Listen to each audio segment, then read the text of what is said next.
Hi viewers, welcome to our channel. Present మనతో పాటు దాము బాలాజీ గారు సీనియర్ జర్నలిస్ట్ ఉన్నారు. వారితో ఒకసారి మాట్లాడదాం. నమస్కారం సార్. సార్, జూనియర్ ఎన్టీఆర్ గారు రాజకీయాల్లోకి రాబోతున్నారని కొన్ని రోజుల నుంచి కూడా వినిపిస్తుంది. అయితే వాళ్ళ అభిమానులు అయితే దీన్ని ఖండిస్తున్నారు. అయితే ఇప్పుడు జూనియర్ ఎన్టీఆర్ గారు ఒక ఊరు వాడ అనే ఒక కార్యక్రమాన్ని చేపట్టబోతున్నారని, 100 కోట్ల సామాజిక సేవ ఖర్చు పెట్టబోతున్నారని కూడా వార్తలు వినిపిస్తున్నాయి. సో ఇంత అంటే విజయ్ని అనుకరిస్తున్నారేమో అన్న డౌట్లు కూడా వినిపిస్తున్నాయి. ఇప్పుడు అవసరం ఏముంది జూనియర్ ఎన్టీఆర్కి ఈ విధంగా సామాజిక సేవ చేసేందుకు? పొలిటికల్ ఎంట్రీకే రంగం సిద్ధం చేసుకుంటున్నారు అన్న అభిప్రాయాలు కూడా వ్యక్తం అవుతున్నాయి. సో మరి వచ్చే అవకాశాలు కనిపిస్తున్నాయా జూనియర్ ఎన్టీఆర్ గారు? ఇది ఊరు వాడిని మనం ఎలా అర్థం చేసుకోవాలి? మరి విజయ్ని అనుకరిస్తున్నారా? ఎప్పుడు వచ్చే అవకాశం ఉంది సార్ ఒకవేళ వస్తా అనుకుంటే? యాక్చువల్గా మనకి ఎన్టీఆర్ స్టెప్స్ని కానీ జాగ్రత్తగా గమనిస్తే విజయ్ని ఫాలో అవుతున్నట్టుగా తెలుస్తుంది. ఎందుకంటే ఇప్పుడు విజయ్ ఎప్పుడైతే చాలా సునాయాసంగా అధికారంలోకి వచ్చాడు అన్న ఫీలింగ్ అయితే అందరికి వచ్చింది. ఎందుకంటే అతను పెద్ద కష్టపడలేదు, పాదయాత్రలు చేయలేదు, రాష్ట్రం అంతా భయంకరంగా ఏమి తిరగలేదు, ఎక్కువగా ఆర్గనైజ్డ్ టూర్స్ మాత్రమే చేశాడు, ఎక్కువగా సోషల్ మీడియా జంజయ్యని టార్గెట్ చేశాడు. అట్లాగే విమెన్, ఇలాంటి రైతులు, ఇలాంటి వాళ్ళని టార్గెట్ చేశాడు తప్ప అతను ప్రజల్లోకి వెళ్ళింది పెద్ద లేదు. పార్టీ పెట్టి కూడా 2 ఏళ్ళు కంప్లీట్ కాలేదు.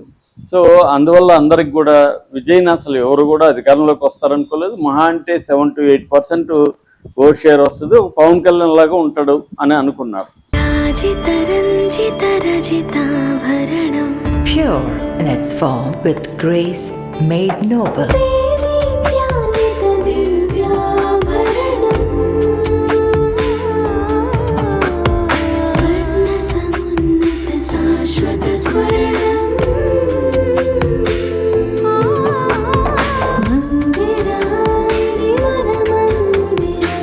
Mandira Premium Silver Jewelry by Manipali.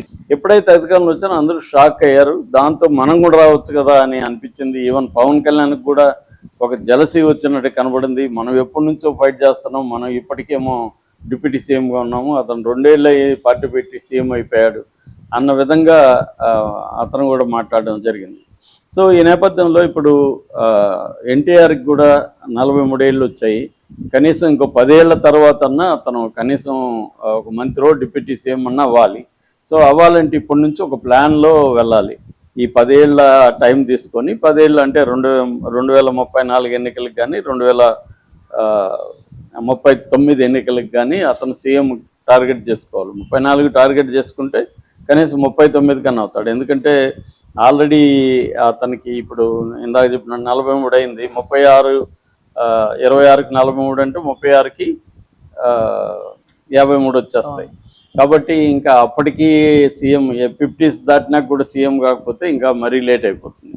అందుకని జూనియర్ ఎన్టీఆర్ కూడా విజయ్ కూడా 2009లోనే దాదాపు 84,000 ఫ్యాన్స్ అసోసియేషన్స్ తమిళనాడు వ్యాప్తంగా చిన్న పెద్దవి ఉంటే వాటన్నిటిని ఒక గొడుగు కిందకి, ఒక అంబ్రెల్లా కిందకి తీసుకొచ్చి స్టేట్ లెవెల్లో ఒక ప్రోగ్రామ్స్ ఏర్పాటు చేసి ప్రజల దగ్గరికి వెళ్ళే విధంగా విజయ్ కూడా 2009 నుంచే ఈ ప్లాన్ ఉంది విజయ్కి. సో వీళ్ళకి అందరికీ ఏంటంటే లాంగ్ టర్మ్ ప్లాన్ ఉంటుంది. ఎప్పుడు కూడా సడన్గా వచ్చి అవ్వడం అనేది వెరీ రేర్. ఎప్పుడో మన పెద్ద ఎన్టీఆర్ అలా అయ్యాడు, అంత తప్ప అందరూ కూడా రాజకీయాల్లో ఈ మధ్య గమనిస్తుంటే జగన్ అయినా కొట్లాడాల్సి వచ్చింది, పవన్ కళ్యాణ్ అయినా 2008 నుంచి ఆయన రాజకీయాల్లో ఉన్నాడు, 2014లో పార్టీ పెట్టాడు. ఆయనకి పార్టీ పెట్టినాక కూడా 10 ఏళ్ళు పట్టింది 2024లో డిప్యూటీ అవ్వడానికి. ఇంకా ఆయన అసలు రాజకీయాల్లో అని చెప్తే ఇంకా అంతకుముందు 6 ఏళ్ళ నుంచి రాజకీయాల్లో ఉన్నాడు. సో అలాగే 16 ఏళ్ళు చెప్పొచ్చు పవన్కి పట్టింది ఏది డిప్యూటీ సీఎం అవడానికి. సీఎం అవడానికి ఎప్పుడవుతాడో ఎవరికి తెలియదు. తను ఎప్పుడు సీఎం అవుతాడా లేదనేది ఎవరు కూడా నిర్ధారణకి చెప్పే పరిస్థితి ఇవ్వాలి లేదు. ఎందుకంటే ఇటు చంద్రబాబు మా నాయకుడు అని అతనే అంటున్నాడు, ఇంక 15 years చంద్రబాబు నాయకత్వంలోనే పనిచేస్తా ఉన్నాడు అంటే 15 years ఇతను సీఎం కాడని అతనే చెప్తున్నట్టు లెక్క. తర్వాత ఎట్లాగో లోకేష్ ఉన్నాడు అక్కడ, కాబట్టి పొత్తుంటే లోకేషే సీఎం అవుతాడు. ఇతను ఎందుకు పెట్టుకుంటారు? ఇతను మైనర్ పార్ట్నర్, ఇతనుకున్న ఓట్ షేర్ అంతా 6 to 7% కంటే ఎక్కువ లేదు. సో అందుకని జగన్ కూడా 2012లో పార్టీ పెట్టాడు, 2019లో సీఎం అయ్యాడు. సో అంతకుముందు నుంచి రాజకీయాల్లో ఉన్నాడు జగన్ కూడా. అంతకుముందే ఎంపీగా ఉన్నాడు, వాళ్ళ నాన్న ఉన్నాడు. ఇవన్నీ జరిగితేనే ఆయనకి అంత టైం పట్టింది. సో ఇప్పుడు ఇతనికి ఏంటంటే ఎక్కువ హర్డిల్స్ ఉన్నాయి జూనియర్ ఎన్టీఆర్కి. అంత సాఫీగా ఏమి ఉండదు. ఎందుకంటే అతనికి అమ్మ సెక్షన్ ఓన్ చేసుకోదు. ఆల్రెడీ తెలుగుదేశం శ్రేణులు అతనికి వ్యతిరేకంగా ఉంటాయి. చాలా బలమైన మీడియా అతనికి యాంటీ అయిపోతుంది రేపు.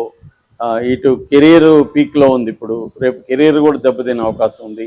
ఇవన్నీ బ్యాలెన్స్ చేసుకుంటూ వెళ్ళాలి. ఎందుకంటే అతను రాజకీయాల్లోకి రాబోతున్నాడు అనగానే అతని మీద రకరకాల కుట్రలు స్టార్ట్ అవుతాయి, అటాక్ స్టార్ట్ అవుతుంది.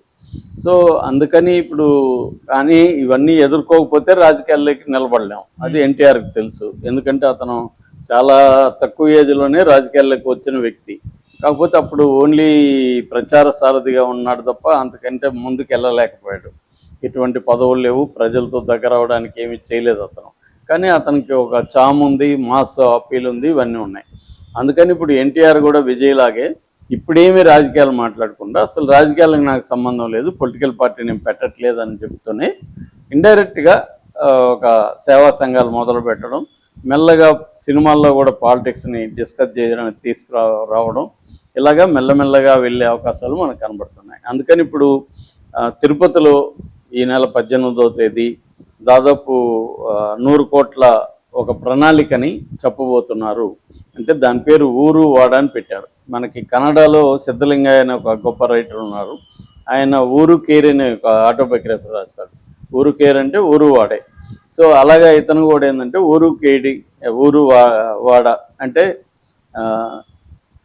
ఊరు వాడంటే మనకి ఎక్కువగా దళితులు ఉంటారు. సో అందుకని ఇటు గ్రామాల్లోనూ ఇటు వాడల్లో అంటే దళిత వాడల్లోనూ పనిచేసే ఒక కార్యక్రమం పెట్టుకున్నట్టుగా తెలుస్తుంది. దీనికి 100 కోట్లు కేటాయిస్తున్నారు.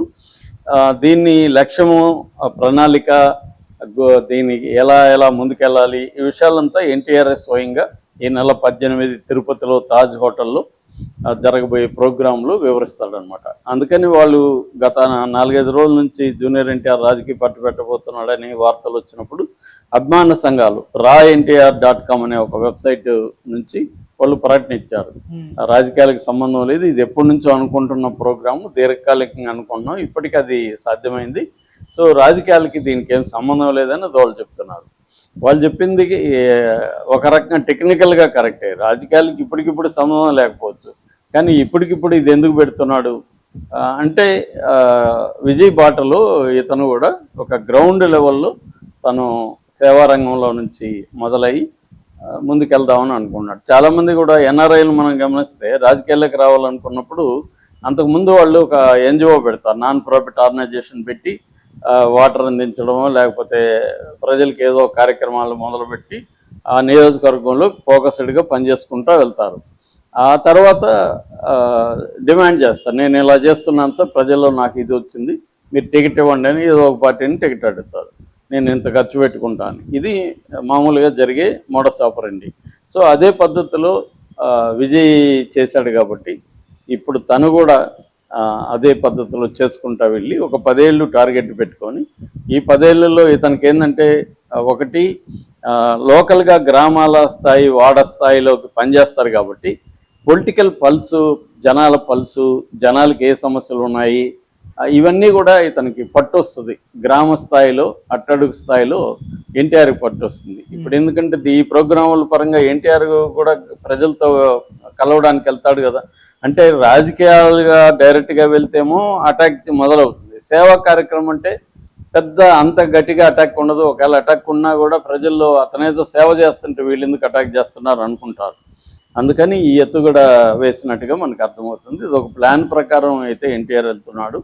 క్లియర్గా ఖచ్చితంగా ఎన్టీఆర్ రాజకీయాల్లోకి రాకుండా ఉన్నాడు. ఒక 10 ఏళ్ళు టైం పెట్టుకొని 10 ఏళ్లలో కెరీర్ని కూడా బాగా బిల్డప్ చేసుకొని తగినంత డబ్బులు సేవ్ చేసుకొని పార్టీ ఫండ్ ఏంటి, స్ట్రక్చర్ ఏంటి, ఇవన్నీ కూడా క్లియర్గా ఒక ప్లానింగ్ అవన్నీ చేసుకొని ప్రజల్లో కూడా గ్రౌండ్ లెవెల్లో తన నెట్వర్క్ ద్వారా రేపు వీళ్ళే అతనికి సుశిక్షితులైన పార్టీ కార్యకర్తలు అవుతారు. అభిమానులు ఇప్పుడు పవన్ కళ్యాణ్కి ఎన్టీఆర్కి ఉన్న తేడా ఏమంటే పవన్ కళ్యాణ్ ఈ పని చేయలేదు, ఒక ఆర్గనైజ్డ్గా వాళ్ళ ఫ్యాన్ అసోసియేషన్ చేయలేదు, వాళ్ళని అగ్రెసివ్ ఫోర్స్గా చేశాడు.